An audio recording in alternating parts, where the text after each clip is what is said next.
Welcome to the Deep Dive. Today, we're going to tackle a topic that's, well, probably been on your radar. Cryptocurrency and its connection to crime. Yeah, You're looking for a clear picture, right? Without getting totally bogged down in technical stuff. And that's what we're aiming for. definitely. Forget those big splashy headlines for a minute. We've got this really interesting source. It's an investigative handbook, actually, that kind of flips the usual narrative. That's right. We're looking at excerpts from There's No Such Thing as Crypto Crime, an Investigative Handbook. I mean, the title alone tells you something, right? Right. And the book basically argues that most of what gets called crypto crime isn't some crazy new thing. It's more often just traditional crime that happens to use crypto. Okay. And maybe more importantly for us today, it really digs into how the underlying tech, the blockchain, can actually be, well, surprisingly useful for tracking down the bad guys. Okay, let's unpack that. So Yeah. our mission today, Mhm. cut through the hype, pull out the key stuff from this handbook. We want to maybe bust a few myths and show how blockchain, far from just being this shadow zone for criminals, is actually becoming a tool to catch them. We're going for those aha moments, yeah. The ones that give you that real graph of what's actually happening. Exactly. So maybe let's start with how this whole picture, the crypto and crime thing, has changed over time. Because it's really, really different now compared to, say, the early Bitcoin days. Totally. Back when Bitcoin was just starting out, around 2009, the estimates were like maybe up to 30% of transactions tied to crime. Mostly dark web stuff, buying drugs, that kind of thing. And Bitcoin was, well, it was pretty much the only game in town for that back then. Yeah. Like, around 2016, the thinking is Bitcoin made up something like 97% of all the crypto used for illicit stuff. 97%. Wow. That's almost everything. Yeah. So what happened? How did it shift so dramatically and, pretty quickly too? Well, there are a few things going on. First, criminals, believe it or not, they don't always love risk. And Bitcoin's price going up and down like crazy, that makes it kind of unstable for doing business. Makes sense. But maybe the bigger reason is that Bitcoin, despite what people thought early on about anonymity, it's actually, well, pretty transparent. Okay, now this is where it gets really interesting, right? Because the handbook really hammers this point. Bitcoin's public ledger, that shared record, it's actually a real pain for criminals. It really is. So if Bitcoin's becoming less popular for crime, what are they using instead? What's the new favorite? We've seen this big shift towards stablecoins, the cryptos that are designed to hold a steady value, usually tied to something like the US dollar. Right, like Tether or USDC. Exactly. That stability makes them way more attractive for, well, criminal transactions. But the key thing here isn't just which coin, it's this constant back and forth, right? Law enforcement uses the transparency, criminals look for ways around it. Yeah, predictability matters, Yeah. even if the transaction's illegal. But why stablecoins? What's the edge over just, I don't know, using cash? The book points to how easily stablecoins can sometimes be swapped for actual cash, especially through these over-the-counter or OTC desks, Okay. particularly in places, jurisdictions where money laundering might be, let's say, more common. Unlike regular crypto transfers that often go through exchanges and leave a clear digital trail, stablecoins can sometimes be turned into cash more quietly. Fewer digital footprints, maybe fewer questions asked. So it's about finding that smoother way back into the regular money system, the off-ramp, with less hassle. Pretty much. And the book makes a really smart point about how we even talk about this stuff, doesn't it? How we define it. Absolutely. The handbook argues, look, a lot of these so-called crypto crimes, they're not fundamentally new crimes. They're often just the same old stuff, fraud, scams, theft. But instead of using dollars or euros, they're using crypto. So same game, different chips. Kind of, yeah. Think of it like that. Same old playbook, just a different currency involved. Okay. So to really get our heads around this, we probably need to touch on the tech basics a bit more. The book covers some key ideas, for you listening, stuff you need to know without needing a PhD in computer science. Let's start right at the beginning. The blockchain itself. Right. So at its core, a blockchain is just a list, a chain of data blocks. They're linked together using cryptography, fancy math, basically, and they hold records of transactions. Okay. And the book reminds us this whole modern crypto thing really kicked off with that famous white paper by Satoshi Nakamoto back in October 2008. That was the blueprint. The Bitcoin blueprint. Yeah. And then just a couple months later, January 2009, Nakamoto mined the first ever block, the Genesis block. That's where the Bitcoin blockchain starts. Right, this digital ledger, secured by all that crypto math. Now, the book gets into different types of systems, UTXO versus account-based. Sounds a bit technical, but they use a good analogy. They do. Think of UTXO. That's what Bitcoin uses, like tracking individual $100 bills. Each transaction uses specific bills you received before. Okay, physical cash analogy. Yeah. Whereas account-based systems, like Ethereum uses, are more like your bank balance. You just have a total amount in your account. So with the $100 bill thing, the UTXO model, Hmm. you could maybe follow that specific bill as it Well, moves around. exactly. Because each Bitcoin transaction clearly shows which specific unspent outputs. Think of them as those specific bills are being used. Mm. It gives investigators a better shot at tracing the path of specific funds. The book highlights this difference because it really matters when you're trying to follow the money. It affects how you investigate. That makes sense, yeah. Traceability. The book also talks about smart contracts becoming more and more important. Yeah. What are they, basically, and why do investigators need to care about them now? Okay, so smart contracts are essentially just agreements written in computer code. They run automatically on the blockchain when certain conditions are met. No need for lawyers or banks in the middle, typically. Code is law, sort of. That's the idea, yeah. And the book points out this really clear trend. Back in, say, 2015, almost all crypto investigations were about Bitcoin. Simple transfers. Right. Now, a huge chunk involves Ethereum or other tokens that use smart contracts heavily. So investigators absolutely need to understand how these things work. We'll actually touch on a big example later, the DAO hack, which really shows the power and the risks of this stuff. Okay, so it's not just about digital cash anymore. It's about these automated deals, too. And then there's decentralization. Everyone talks about crypto being decentralized. The book says, well, maybe it's not that simple. Yeah, that's a really crucial point. Bitcoin, you could argue, is pretty genuinely decentralized. Loads of full nodes, these computers all over the world holding the entire transaction history, very distributed. Okay. But a lot of the newer cryptos, they use something called proof of stake, which often relies on way fewer validators to confirm transactions. Like Binance Smart Chain, Tron, Avalanche, Polygon, they have far fewer validators than Bitcoin's network. Now, that can make them faster, more efficient, sure. Right. Which users like. But the book kind of asks, are these systems really as decentralized as Bitcoin, having fewer points of control? Well, that changes the risk picture, especially if you're tracking illicit funds, you know? Interesting. So, like, degrees of decentralization. The book also mentions decentralized exchanges, DXs. How do they fit in? Right, DDXs. So these are platforms, but they're not like Coinbase or Binance. They use smart contracts to let people swap crypto directly from their own wallets. Peer-to-peer. Essentially, yeah. They're usually non-custodial, meaning the DX itself never holds your money. And crucially, there's usually no account setup, no KYC, no your customer checks. The smart contract just does the swap. Ah, okay. So less information collected. Exactly, which naturally can make it tougher for investigators to track who's doing what on a DX. Okay. Starting to get a clearer picture of the landscape here. Now let's shift to the criminals themselves. What tactics are they using? And maybe more importantly, how are people fighting back? The book mentions criminals sharing knowledge. That sounds kind of organized. Yeah, it is a serious point. The book talks about dark web forums, private message groups, places where hackers and scammers actively share info on new weaknesses, new exploits they've found. Like a community bulletin board for crime. Kind of. Yeah. And you can even find marketplaces selling criminal toolkits, basically pre-packaged software and instructions for carrying out cybercrimes. These networks also help people team up. Maybe one person's good at malware, another at phishing, someone else handles the money laundering part. Well, okay. Specialized roles. And the book also brings up identity theft, but maybe with a specific crypto twist. Yes. There are these marketplaces, again, often on the dark web, where people, often from developing countries, sadly, in really vulnerable situations, they can be convinced or forced to sell the use of their identity. How does that work? It could be providing their details for fake ID documents or even doing those video verification checks that some platforms require. They might even sell access to their facial data to help create fake online profiles that look legit. That's really grim. And they might not even know what crimes their identity is enabling.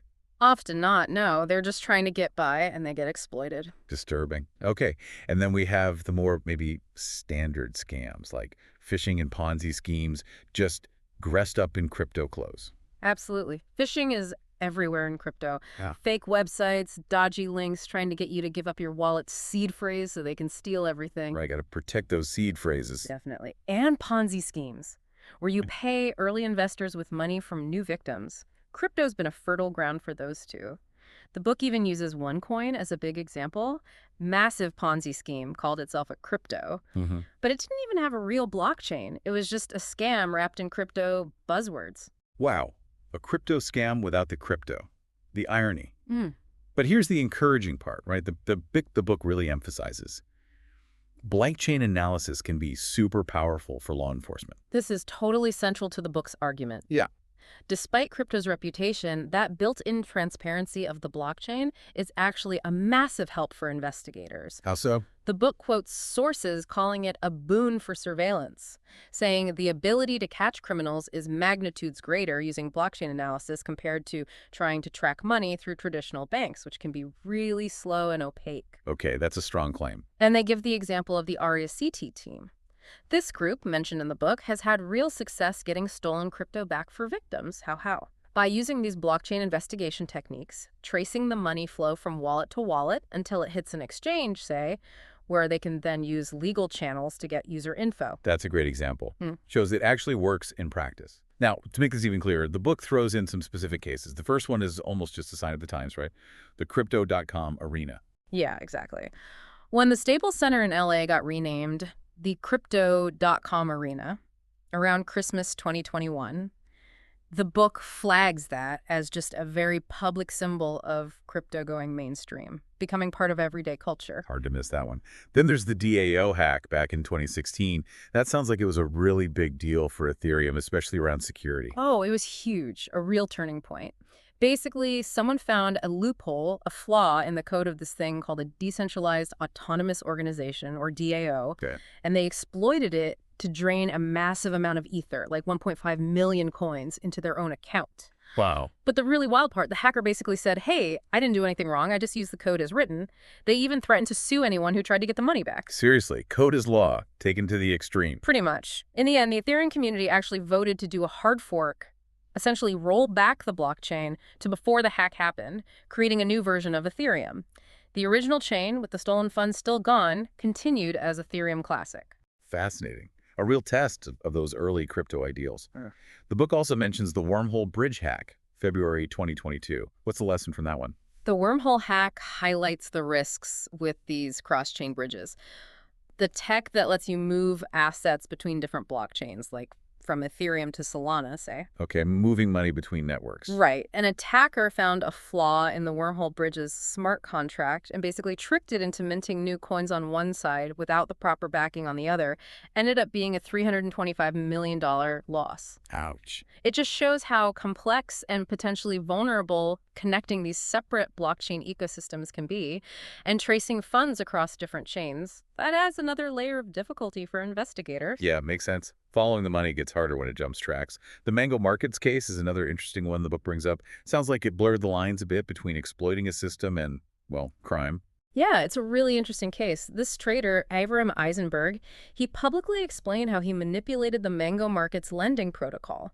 He called it a highly profitable trading strategy. Not a hack. Well, he basically used the protocol's own rules and features against itself in an unexpected way to drain value. There was a big debate. Was it a clever exploit of the rules, or was it outright theft? Ultimately, the community that governed Mango Markets actually voted to let him keep about $47 million as long as he returned the rest. They let him keep some. Yeah. It raises really tricky questions about ethics, legality, and what counts as fair game when you're dealing with code in decentralized finance. Definitely gray area. And the last case mentioned is Grant West in the UK. Right. This sounds more straightforward, like a successful crackdown. Yes, this one's more clear-cut. Grant West was involved in all sorts of online crime. The book uses his case to show how UK police managed to track his crypto activity for about a year before they arrested him in 2017. So they were watching him on the blockchain. Exactly. They had good visibility of his online actions and his crypto transactions. And when they arrested him, they moved fast to grab his laptop before he could wipe it remotely. Smart. It just demonstrates how you need those parallel efforts. The online intelligence, gathering traditional evidence, and the financial investigation following the crypto, all working together. Right. It's combining the old police work with these new digital forensics. And speaking of forensics, the book talks about some key tools and techniques investigators use without getting super technical about specific software brands. blockchain explorers come up. Even if you're new to crypto, you might have stumbled on those. Oh yeah, they're fundamental and publicly available. They're basically like search engines for blockchains, Etherscan for Ethereum, Vscan for Binance Smart Chain, TronScan for Tron, and so on. So anyone can use them. Anyone. You can look up a transaction ID, a wallet address, and see the history, the flow of funds. It's Mhm. all out there. Super useful first step. Okay, like a public account statement. The book also mentions address clustering. What's that about? Address clustering is a technique especially useful for Bitcoin and other UTXO cryptos, where analysts try to group different addresses together that they think are controlled by the same person or group. How do they figure that out? By looking at transaction patterns. For instance, if multiple addresses are consistently used as inputs in the same transaction, it's a strong clue they might belong to the same wallet, the same entity. It helps map out a suspect's financial network on the blockchain. Gotcha. Connecting the dots between different addresses. Transaction analysis is another key technique. Sounds obvious, but just understanding where the money came from and went. Absolutely fundamental. Yeah, It means looking closely at the inputs and outputs of every transaction. Where did the crypto originate? Where did it go? right. And with Bitcoin, understanding change addresses is important too. Like, Right. if a criminal has a chunk of Bitcoin worth $100, but only sends $50, The other $50 doesn't just disappear. It gets sent back to a new address that the sender controls. That's the change. Investigators need to make sure they don't accidentally start tracking that change address, thinking it belongs to someone else. Ah, good point. Easy mistake to make, probably. The book also really stresses open source intelligence, OSINT. That's used in loads of investigations, right? Not just crypto. oh, totally. OSINT is just gathering info from publicly available sources, social media, forums, news articles, company records, anything out there. So how does it help with crypto? It's crucial for linking that anonymous-looking blockchain activity back to real people or groups. The book gives this example of the Turing Trust's donation address. Using OSINT, you could potentially find information online that links that address to their other activities, maybe across different blockchains over years. It builds a much bigger picture than just looking at one address in isolation. Right, connecting the digital trail to the real world. Yeah. And one last technique mentioned, wallet recreation from seed words. That sounds pretty powerful. It's huge. Most crypto wallets give you that backup phrase, usually 12 or 24 words, your seed phrase. The thing you're never supposed to share. Exactly, because if investigators find those seed words, say, written on a piece of paper during a house search, they can basically recreate the entire wallet. Wow. They get access to all the private keys, all the crypto associated with it. It's definitive proof of ownership. Even if the person destroyed their phone or computer, it's like finding the master key. Okay. Now let's talk about the exchanges. Centralized ones like Binance or Kraken and those DEX we mentioned. How do they fit into tackling crypto crime? The book suggests things have changed with how they work with law enforcement. Yeah, the book points out that historically, getting cooperation from exchanges could be really tough. Why is that? A lot of them cited user privacy, maybe based offshore, just hesitant to share info even for serious crimes. But that's changed a lot, How? mostly due to pressure from regulators around the world. Now, most major centralized exchanges work pretty closely with law enforcement. They file suspicious activity reports, they respond to legal requests for KYC data, transaction records, IP addresses. Oh, they do have that identifying info. The centralized ones, yes, because they have to do KYC. And that increased cooperation is a really big deal for investigators trying to link crypto addresses to actual people. That must make a huge difference. But what about the decentralized exchanges? The DEX. No KYC there, right?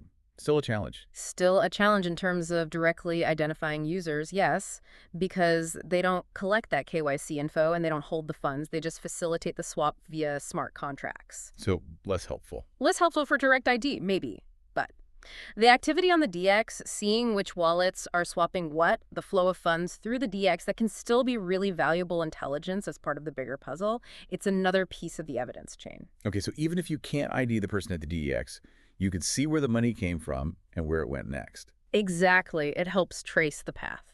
Got it. Let's quickly touch on mining. Most people think of mining as just like creating new Bitcoin. But the book says it has another job, and there can even be mining-related fraud. Right. Mining does two main things. It validates the transactions, confirming they're legitimate and adding them to the blockchain. Okay, the security part. And as a reward for doing that work, miners get newly created coins. That's the minting part. The book mentions the different ways this happens. Proof of work, like Bitcoin, proof of stake, which is more common now. And the fraud part. It happens. Maybe less common than scams, but you see things like employees secretly using company computers to mine crypto for themselves, or bigger scams promising huge returns on fake mining investments. Interesting. So even the basic infrastructure isn't totally immune. Hmm. Okay, wrapping up the details. The book comes back to something really important. Off-chain evidence. It's not just about the blockchain, is it? Absolutely not. That's a critical point the book makes. Crypto investigations almost never happen in a vacuum. You have to combine the on-chain data, the blockchain analysis with traditional police work and off-chain evidence. Like what?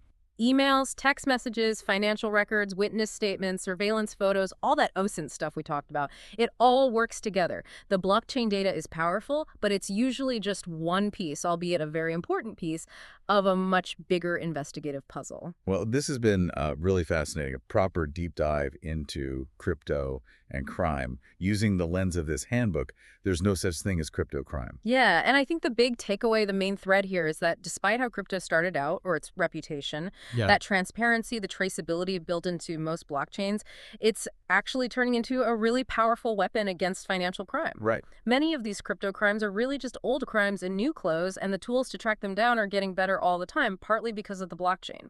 Okay, so on that note, here's something the book throws out there, a final thought for you to chew on. It's pretty provocative. Uh-huh. What if? What if all criminals used blockchain for all their dirty money? Mm-hmm. Could the traceability actually potentially wipe out illicit finance altogether?